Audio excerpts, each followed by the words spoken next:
So let's get that soup started first. So over here in a saucepan, you're going to want to saute together a little bit of onion, celery, and garlic. You're going to want to do that in a little bit of olive oil. And I have about 1 to 2 tablespoons each of the celery, carrots, and onions, all minced very fine, because this is kind of a quick soup. And when you're making a quick soup, you want the mirepoix, the carrots, celery, and onions, to be kind of fine. Saute those for a moment, just until you start to see the onions and celery turn a little bit translucent.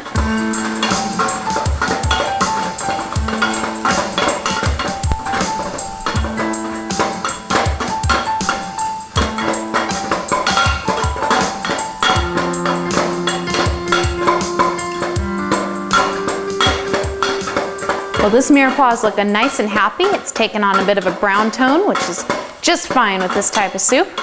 So I'm going to add to that about 1 ounce of cream sherry. It's just going to add a little sweetness and complexity to the soup. And about 1/4 teaspoon of ground cinnamon for a fun spice. Wow, that smells amazing.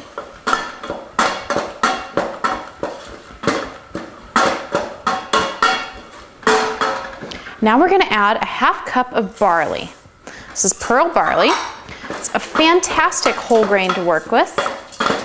I'm just going to give it a moment to soak up the flavors here that we just added into the pot. And then it's time to add the stock.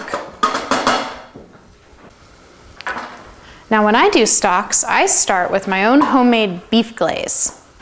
And this is basically a stock that I made and reduced the schnout out of. I reduced it to about 10% of its original volume. And then I freeze it. And I use it as needed, reconstituting with about 1 cube that I froze in an ice tray with a cup of water. So that was basically 2 cubes that I'm reconstituting with about 2.5 cups water.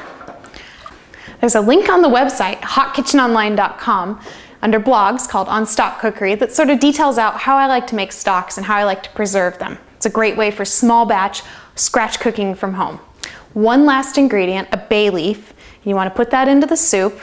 Then it's time to bring the soup up to a boil and drop it down to a simmer. You'll want to let it cook for 35 to 45 minutes, or just enough time to allow that barley to become tender.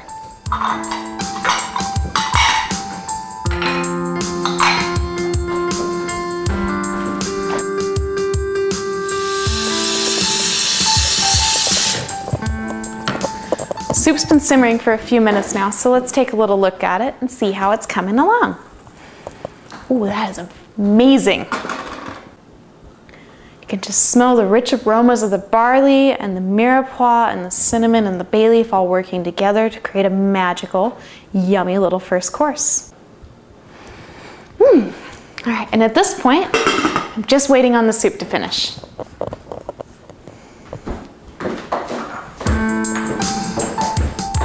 Let's take a look now at the soup. It's been simmering for about 40 minutes.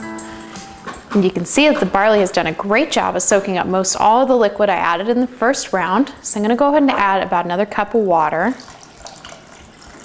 And the mushrooms. I have 5 large cremini mushrooms, so you want to use 5 large or 10 small or some sort of nice combination like that. You'll note that they're cut in a very large form.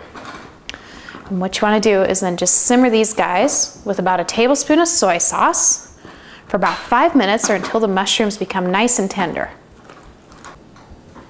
Now you just want to put a lid on it and let it get all good and happy in there. And with the soup almost done, it's a perfect time to go ahead and add the butternut squash to the party in the oven. Slide that in there next to the baked potatoes. The squash is going to need to roast for about 35 minutes or so, or until it's nice and tender.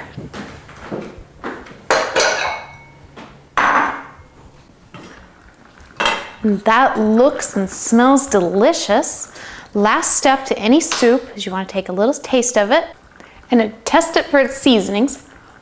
Very good.